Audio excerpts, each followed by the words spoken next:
Assalamualaikum warahmatullahi wabarakatuh. Perkenalkan nama saya Nazif Berlian Nasrullah, NRP 50542410035. Kali ini saya akan presentasi tentang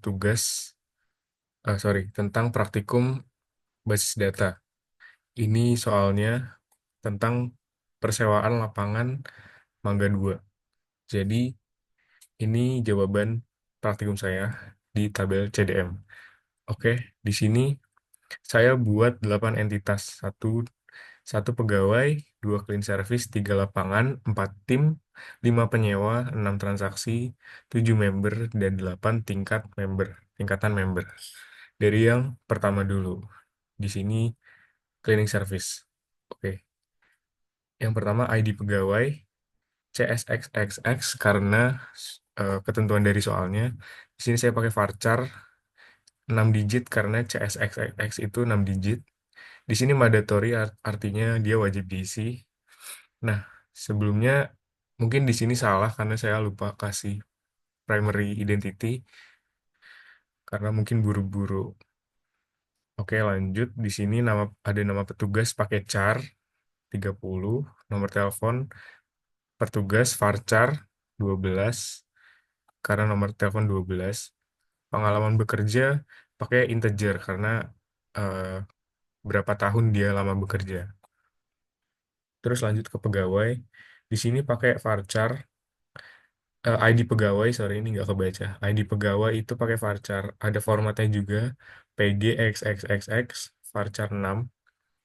Nah, sebenarnya di sini setiap ID dari ID pegawai, ID cleaning service, ID lapangan, ID tim, dan sebagainya itu harusnya primary identity. Tapi karena saya lupa nulis, jadi salah. Tapi harusnya setiap ID itu adalah primary identity.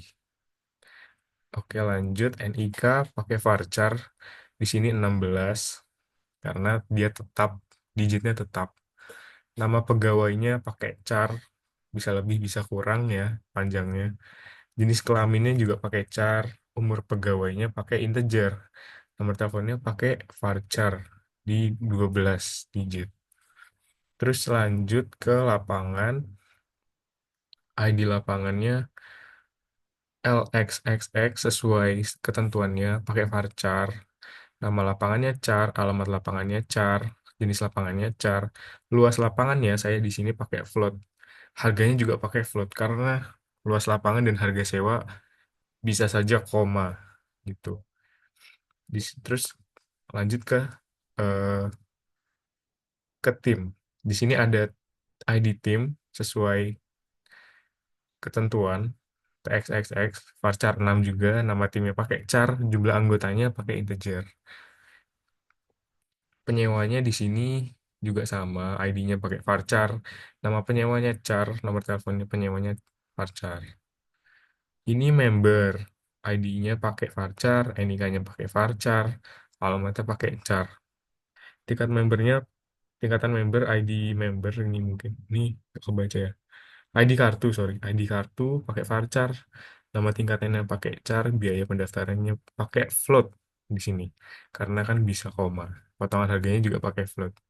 Nah, lanjut ke tabel transaksi. Di sini ada ID transaksi varchar. Jadi si tabel transaksi ini sebenarnya dia kayak eh, utamanya gitu lah.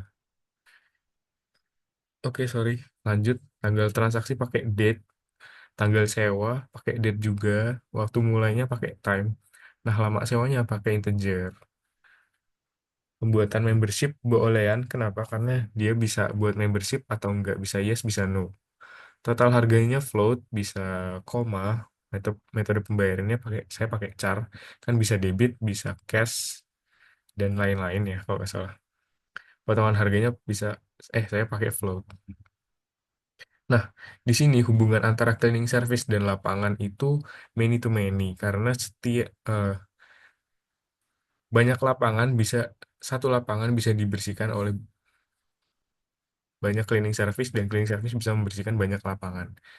Kemudian hubungan lapangan dengan tim adalah, oh, tunggu, di sini sebenarnya dari penyewa. Penyewa ketika ingin menyewa lapangan, dia harus memasukkan identitas timnya. Berapa berapa eh, anggota yang bermain dalam lapangan tersebut dan siapa nama penyewanya, nama timnya. Kayak atas nama gitulah. Makanya di sini penyewa itu satu penyewa bisa banyak tim, tapi satu tim itu cuma ada satu penyewa. Nah, di timnya itu one to one. Satu tim pasti nyewa satu lapangan.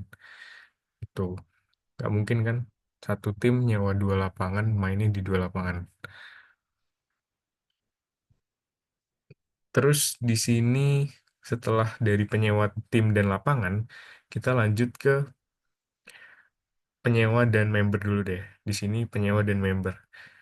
Di sini penyewa bisa memiliki member. Kenapa one to one? Karena penyewa bisa memiliki, bisa tidak. Dan kalau kalau penyewa bisa memiliki member, dia punya tingkatan member. Di sini one to one juga. Terus fungsinya tingkatan member buat apa sih? Fungsinya tingkatan member nih buat transaksi. Kalau tingkatan membernya semakin tinggi, berarti dia bakalan dapat potongan harga semakin tinggi juga di sini. Oke, lanjut ke pegawai, hubungan pegawai dan transaksi. Jadi pegawai di sini setiap ada transaksi, ID pegawai akan tercatat di transaksi. Nah, di sini many to one.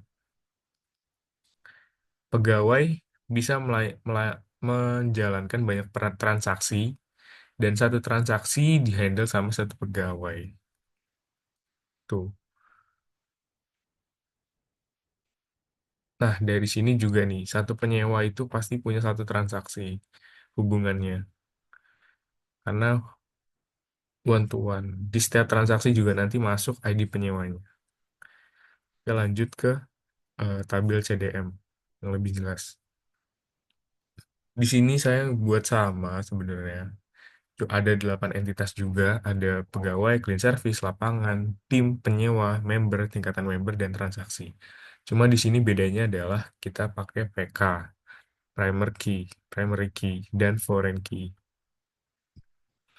Mungkin sebelumnya mohon maaf karena agak berantakan, karena juga buru-buru waktu itu. Jadi cleaning service ini sama, dia bakalan many to many, ID-nya PK, primary key. Nanti primary key ini ID-nya bakal masuk ke ID lapangan. Karena si cleaning service ini membersihkan lapangan, jadi ID petugasnya masuk sebagai foreign key di sini. Kemudian di sisi lain, di sini penyewa. Jika penyewa ini punya member, ID kartunya kan adalah PK ya di sini. PK-nya nanti bakalan masuk ke penyewanya. Makanya bakalan jadi FK. Tapi di sini nggak mandatory, jadi nggak wajib diisi. Jadi kan penyewanya ini nggak wajib punya gitu. Nah, karena ID penyewanya primary key PK, nanti dia bakalan masuk ke tim, ke tabel tim ini sebagai foreign key. Nah, si ID penyewanya ini kan sudah jadi foreign key, digantikan sama ID tim. ID tim sebagai primary key. ID tim ini nanti bakalan masuk ke lapangan. Lapangan apa yang dia sewa. Nah, ya kan, dia akan jadi seharusnya di sini ada ID tim sih, cuma lupa ketulis kayaknya Mas, buru-buru. ID tim di sini ya, sebagai foreign key. Nah, di sini ada ID lapangan. ID lapangan nanti bakalan masuk ke transaksi di sini. ID lapangan bakal masuk ke transaksi sebagai foreign key. Di sini pun sama, pegawai punya primary key, sebagai ID-nya primary key, nanti bakalan masuk ke transaksi. Di tingkatan member ini, ada hubungannya juga. Member, kan tadi, transaksi dan tingkatan member itu hubungannya adalah potongan harga. Itu. Mungkin Perbedaannya di situ sih. Primary key di sini primary identity. Kalau di PDM itu kan primary key-nya bisa masuk ke entitas lain menjadi foreign key. Di sini juga harusnya sebenarnya ada primary identity, tapi lupa ditulis. Mungkin perbedaannya di situ aja. Eh, Sekian presentasi dari saya, kurang lebihnya mohon maaf. Kalau ada pertanyaan boleh boleh WA saya atau bisa kontak saya. Sekian presentasi dari saya. Terima kasih. Wassalamualaikum warahmatullahi wabarakatuh.